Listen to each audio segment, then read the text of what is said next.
ఎవరు కూడా రావద్దు, బైక్స్ అన్ని కూడా వెనకాలే ఉండాలి.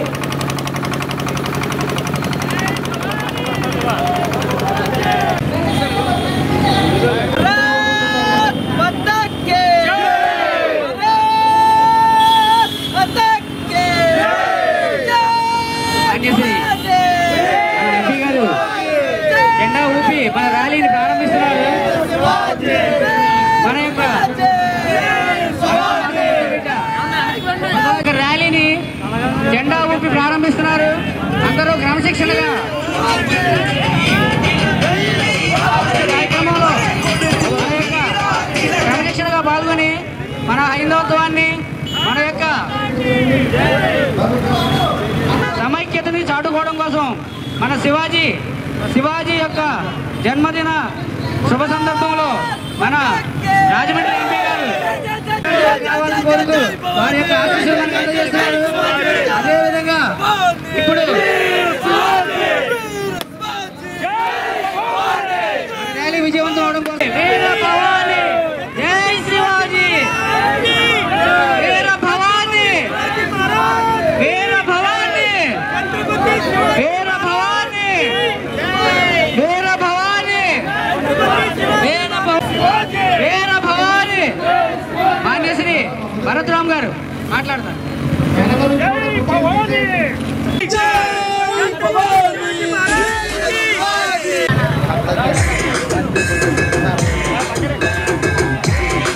ఈ ర్యాలీని గౌరవనీయులు భరత్రామ్ గారు మనకు ధ్వజాన్ని ఊపి ప్రారంభించారు.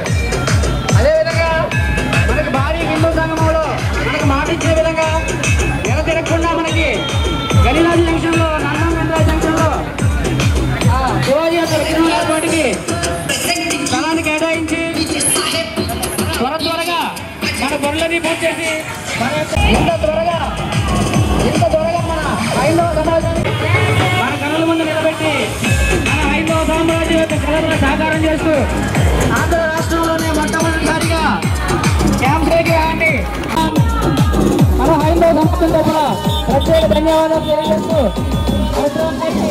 మరొకసారి కృతజ్ఞతలు తెలియజేస్తున్నాం.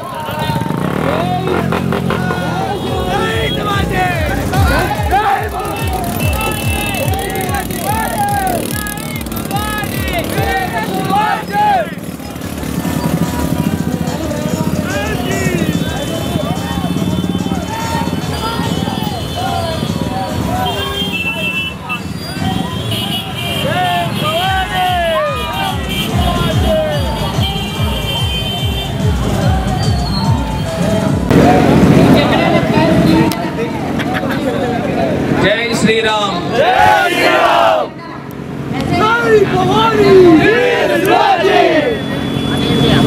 భారత్ మాతా కీ. ఈరోజు హిందూ మహారాజ్ ఛత్రపతి శివాజీ గారి యొక్క జయంతి. మరి ఆ రోజుల్లో మొత్తము భారతదేశాన్ని శాసించిన మహారాజ్ నీతికి, ధర్మానికి, న్యాయానికి ప్రతీక అయిన ఛత్రపతి శివాజీ గారి యొక్క జయంతి రాజమహేంద్రవరంలో ఎంతో వైభవంగా, మరి ఈ ర్యాలీలో చూస్తూ ఉంటే శివాజీ మహారాజ్ యొక్క కటౌట్ చూస్తూ ఉంటే సాక్షాత్తు ఆయనే అక్కడ నుంచున్నారు అన్న విధంగా మరి వాళ్ళ సోదరులందరూ కూడా మరి ర్యాలీ చేస్తూ ఉన్నారు. మరి అందరికీ తెలుసా, ఉదయము ఛత్రపతి శివాజీ గారి యొక్క స్టాచ్యూ శంకుస్థాపన జరిగిందని అందరికీ తెలుసా?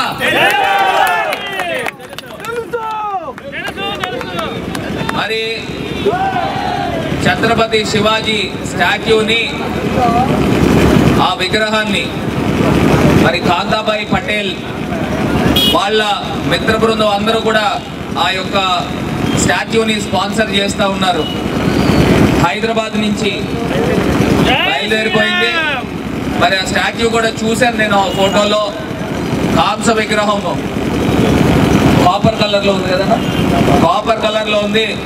మరి ఆ యొక్క ప్రాంతానికి వన్నె తెచ్చే విధంగా ఆ యొక్క స్టాచ్యూ ఉండబోతుంది. మరి ఆ స్టాట్యూ ఒక్కటే కాదు, ఆ స్టాట్యూతో పాటు ఆ పార్క్ని కూడా డెవలప్ చేస్తూ ఉన్నాం. మరి ఆ పార్క్ నిజంగా ఛత్రపతి శివాజీ కోటలోంచి బయటకు వస్తే ఏ రకంగా అయితే ఆ ఫీల్ కలుగుతుందో అదే రకంగా బయట ఆ యొక్క కోట యొక్క ప్రతిరూపం కూడా తీసుకుని వస్తూ ఉన్నాము. రాతి కట్టుబడిలాగా ఆ కోట కింద కూడా తీసుకొస్తా ఉన్నాం. తెలుసు కదా భరత్ యొక్క టేస్ట్ ఏంటో తెలుసు కదా, రాజమండ్రిని ఎలా మార్చామో. సో అదే రకంగా ఉంటుంది. అదే రకంగా శివాజీ గారిని ఆశీర్వదిస్తూ శ్రీకృష్ణుడి యొక్క కోవెల కూడా వెనక భాగాన్ని ఉండబోతా ఉంది. శివాజీ గారు బయటికి వస్తూ ఉంటే ఆ యొక్క శ్రీకృష్ణుడు ఆశీర్వాదంతో బయటకు వచ్చే విధంగా ఆ ప్రాంతంలో డెవలప్ చేస్తూ ఉన్నాము. మీరందరూ కూడా చూస్తారు, రాబోయే నెల రోజుల్లో ఆ యొక్క ప్రాంతాన్ని అద్భుతంగా తయారు చేయబోతున్నామని కూడా ఈ సందర్భంగా మీ అందరికీ కూడా తెలియపరుస్తూ, మరి ఛత్రపతి శివాజీ గారి యొక్క జయంతి ఉత్సవాలు ఇప్పుడు మనం ప్రారంభించిన దానికన్నా 10 రెట్లు ప్రతి సంవత్సరం కూడా జరుగుతుంది రాజమహేంద్రవరం గడ్డపైన. మరి ఈ రోజున ఈ ర్యాలీని దిగ్విజయంగా చేయాలని మరి శివాజీ యొక్క అభిమానులు వారసుల్లాగా మీరు అందరూ ముందుకు సాగాలని కోరుకుంటాం. రోజు చాలా విశేషమైన రోజు. శివ జయంతి సందర్భంగా మేమందరం ఈరోజు ఈ కార్యక్రమం ఊరేగింపుగా ఇక్కడ రావడానికి కారణం ఏంటంటే, అయోధ్యలో రామ మందిరం ఎలా కట్టారో రాజమండ్రిలో శివాజీ గారి కోట కట్టడం అన్నది ఇవాళ శంకుస్థాపన జరిగింది. మొన్న జరిగిన సభలో భరతరామ గారు ఏ విధంగానే మాట ఇచ్చారో శివాజీ మహారాజ్ గారికి కోట కట్టడానికి స్థలాన్ని ఇస్తాను అని చెప్పి ఈరోజు పొద్దున్న ఆ స్థలాన్ని ఇచ్చి భూమి పూజ చేయడం జరిగింది. छत्रपति शिवाजी महाराज की छत्रपति शिवाजी महाराज की ఆయన స్థలం ఇచ్చి మా మీద ఇంకా బాధ్యత పెంచిన వారు అయ్యారు. రాజమండ్రికి తగినట్టు ఇది రాజుల ఊరు, రాజమహేంద్రవరం అంటే రాజుల ఊరు అంటారు. ఈ రాజుల ఊరిలో ఒక కోట కూడా లేదని ఛత్రపతి శివాజీ మహారాజ్ గారు కోట కట్టి చూపెడతామని ఈ సభాముఖంగా నేను చెప్పదలుచుకున్నాను. ఈరోజు ఊరేగింపు ఆనంద కళాకేంద్రం నుంచి ఇలా దేవీ చౌక్ మీద నుంచి వై జంక్షన్ నుంచి డీలక్స్ సెంటర్ మీద అక్కడ ఒక ఛత్రపతి శివాజీ మహారాజ్ గారి విగ్రహం ఉంది. ఆ విగ్రహం దగ్గర మాలేసి ఇవాళ ఆ కార్యక్రమాన్ని చేయడం అని చెప్పి మేము అందరూ బయలుదేరడం అనేది జరుగుతుంది. మరొక్కసారి చెప్తాను, హిందూ రాజ్యం మళ్ళీ ఏర్పడుతుంది త్వరలో అన్నదానికి ఇది నిదర్శనం. అక్కడ రామ మందిరం